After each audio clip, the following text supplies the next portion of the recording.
Muchas gracias, Miguel. Finalmente nos compartirá sus comentarios el doctor Carlos Serrano. Muchas gracias, buenas noches. Intentaré ser breve ya que soy el último y lo estoy deteniendo antes del cóctel. Yo primero diré, para mí es un honor estar en mi alma mater y es un honor compartir la mesa con personalidades tan distinguidas y tan admiradas por mí.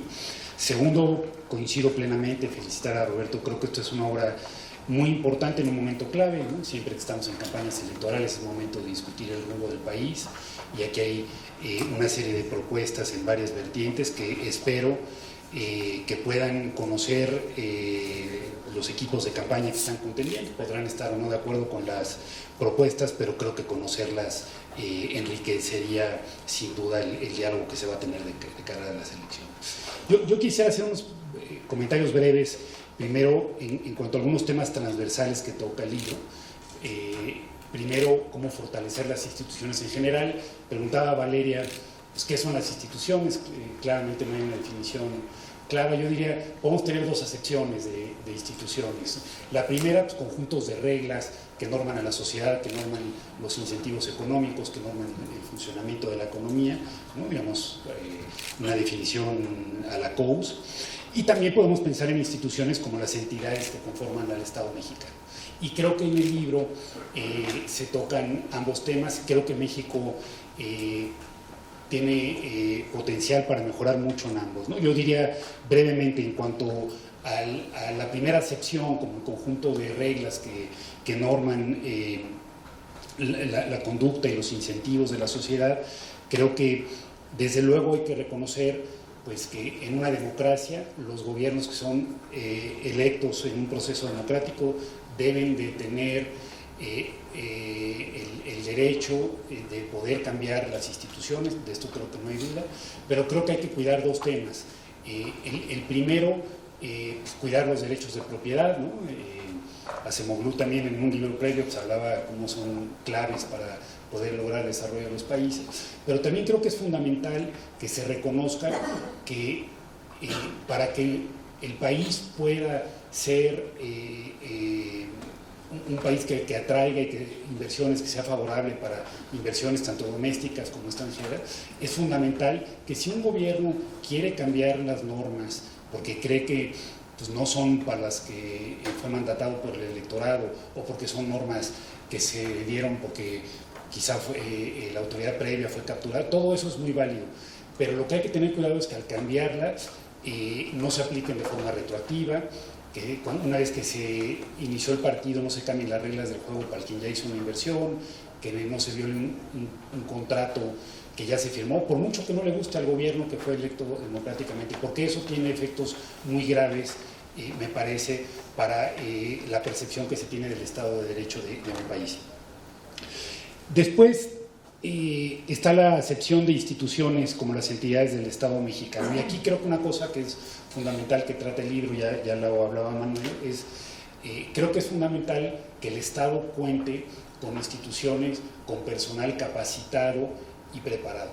Esto no quiere decir de ninguna manera, de la misma forma que hablaba en la otra acepción de instituciones, que un gobierno que sea electo democráticamente pueda cambiar las políticas públicas en el sentido que sienta que fue mandatado por el electorado. Eso desde luego que puede ocurrir, es parte del proceso democrático, pero creo que lo deseable es que lo haga con instituciones, con personal capacitado que puedan decir en términos técnicos las consecuencias de ir en un sentido o en otro, ¿no?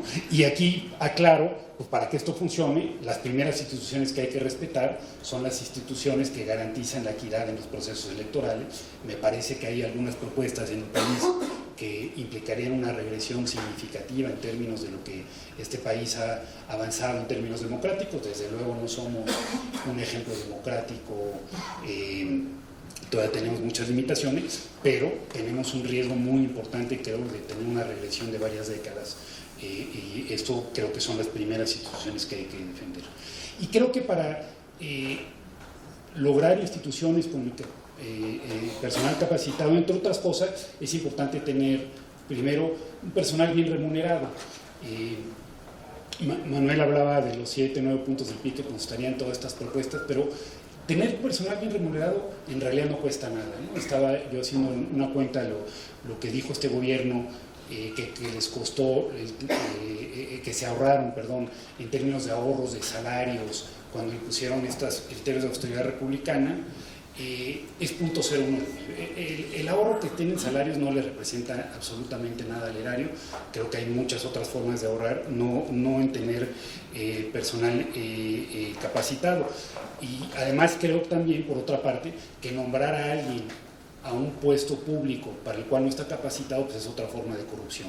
Y en ese sentido, me parece que necesitamos también construir servicios civiles de carrera eficientes.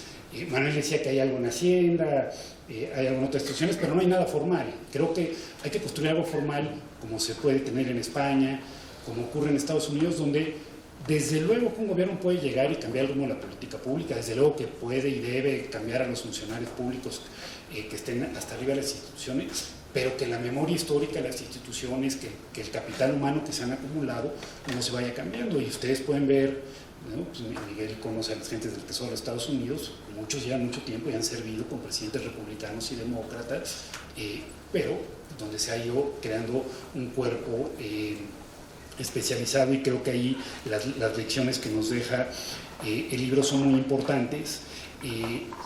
Poderle ofrecer a un joven que quiere entrar al gobierno la posibilidad de hacer una carrera en el sector público.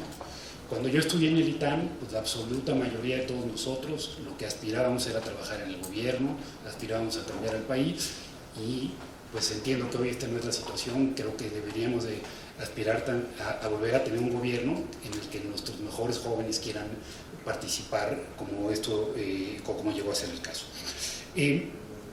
Quisiera dos comentarios breves. ¿Por qué tener instituciones claves son fuertes? Muchos ya se han hablado. Una que no se ha mencionado, que es el Tratado de Libre Comercio que tenemos con Estados Unidos y Canadá. Ese Tratado de Libre Comercio establece que en muchos sectores van a estar regulados por instituciones que van a asegurar la equidad de la competencia. Por ejemplo, en el sector energético va a haber equidad de competencia entre las empresas sin importar el país al que pertenecen y sin importar si son públicas o privadas. Hoy esto no se está cumpliendo, y creo que si seguimos deteriorando el marco institucional, nos vamos a estar jugando el Tratado de Libre Comercio, que se va a revisar en 2026, por eso creo que también esta obra es muy importante. Unos comentarios respecto a los temas fiscales. Yo coincido, depende qué entendamos por un consejo fiscal. Yo coincido con Miguel, no debe haber ningún órgano que dicte la política fiscal y que sea un órgano pues que no haya pasado por los procesos democráticos. Entonces en México la Secretaría de Hacienda propone la política fiscal, es aprobada por el Congreso. Eso no debe de cambiar, estoy totalmente de acuerdo. Lo que sí creo que le hace falta al Estado mexicano es algo que bien puede ser el CBO de Estados Unidos, que bien puede ser el Consejo que tiene en España, que no sea vinculante. Eso creo que hay que aclararlo, porque no son órganos electos democráticamente, y la política fiscal pues debe recaer en órganos electos democráticamente, pero sí creo que tenemos un hueco enorme, quizá por las deficiencias del propio órgano del Congreso, donde la sociedad y el gobierno conozcan. El gobierno quiere proponer una obra de infraestructura, muy bien, está en su derecho, pero que sepamos cuánto va a costar, que sepamos si va a poner en peligro la trayectoria de la deuda, que sepamos si puede poner en peligro la calificación crediticia, etc. Si el gobierno quiere proponer una política de déficit prolongado, está bien, digamos, es un gobierno que fue electo democráticamente, pero que sepamos que esa trayectoria de déficit puede o no poner a la deuda una trayectoria no sostenible, etc. Creo que eso hace una falta enorme, y creo que lo hemos constatado en muchos de los proyectos que se propusieron recientemente, donde pues, no se sabía ni cuánto iban a costar, todavía no sabemos cuánto van a costar, donde muchas de las políticas públicas no sabemos valorarlas. Entonces, digamos, yo no sé llamarle Consejo Fiscal, órgano del Congreso, ¿no? Lo que sí creo que es el Estado mexicano le hace falta una entidad que pueda dictar en términos técnicos los costos y las consecuencias que pueden tener distintas políticas públicas sin verse involucradas en ello. Y finalmente, Un comentario respecto a las entidades autónomas. Coincido absolutamente con Miguel. Puede haber entidades que no son autónomas y sean muy buenas y entidades autónomas malas. Eso hay que tratar de corregirlo en las instituciones del Estado.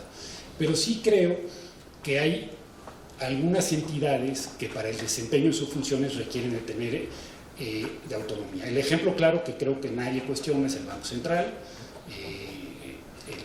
La política monetaria puede verse sujeta a tentaciones y políticas, ¿no? Por poder tener una política expansiva en cierto momento para, por ejemplo, algún tema electoral, y por eso han decidido la mayoría de países en el mundo tener bancos centrales independientes, y los resultados creo que son muy claros, ¿no? Desde que esto ha ocurrido, pues la inflación es más baja, los países que tienen bancos centrales independientes tienen mucho mejores resultados en términos de inflación. Entonces, así como está ese razonamiento para el Banco Central, creo que ese mismo aplica para otras instituciones. Una es la COFESE, digamos, si como sociedad acordamos que no debemos de permitir poderes de mercado excesivos, que no debemos de pedir monopolio, pues una entidad técnica que regule esto, pues creo que es importante que cuente con autonomía para que no pueda ser sujeta del proceso político.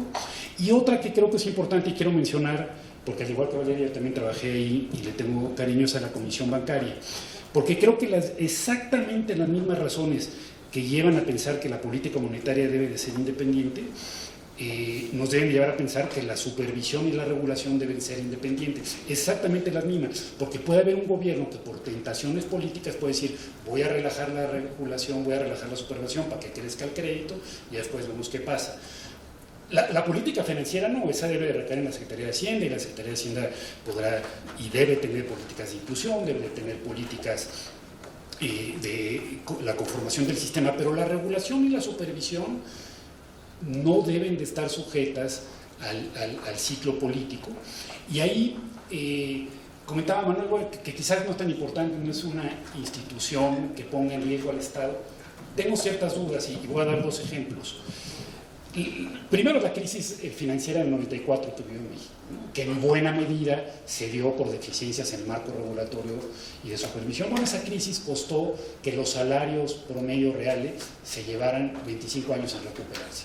Es decir, a un joven que empezaba a trabajar en el mercado laboral en el momento que estalló esa crisis, pues le costó su carrera. El crédito como porcentaje del PIB se llevó 23 años en recuperarse de esa crisis. Entonces, los costos son muy grandes, pero más allá de los costos económicos, yo diría hay un ejemplo, me parece más grave y claro, y que resalta la importancia de tener un marco regulatorio y de supervisión eficiente, es que la mayoría de los analistas políticos y científicos políticos que yo conozco dicen que la crisis financiera global fue un factor determinante en que comenzaran a levantarse populismos en el mundo, ¿no? Porque esa crisis trajo la percepción de que el terreno de juego no era parejo, que se rescataban los bancos, etc. Entonces, una crisis financiera puede tener efectos gravísimos de décadas, no solamente económicos, sino incluso de regresiones democráticas, y para lo mejor que podemos tener para prevenir una crisis financiera es tener regulación y supervisión fuertes, y ahí sí creo, al igual que en el caso del banco, al igual que en la Comisión de Competencia, que la autonomía es un factor clave porque no son temas que deban de estar sujetos a las injerencias políticas. Termino diciendo nuevamente, es una obra maravillosa, felicitando a Roberto. Ojalá veamos más de estas discusiones ahora que estamos en un calendario electoral, y ojalá pues podamos seguir ahondando en estas propuestas en los años venideros. Muchas gracias por su atención.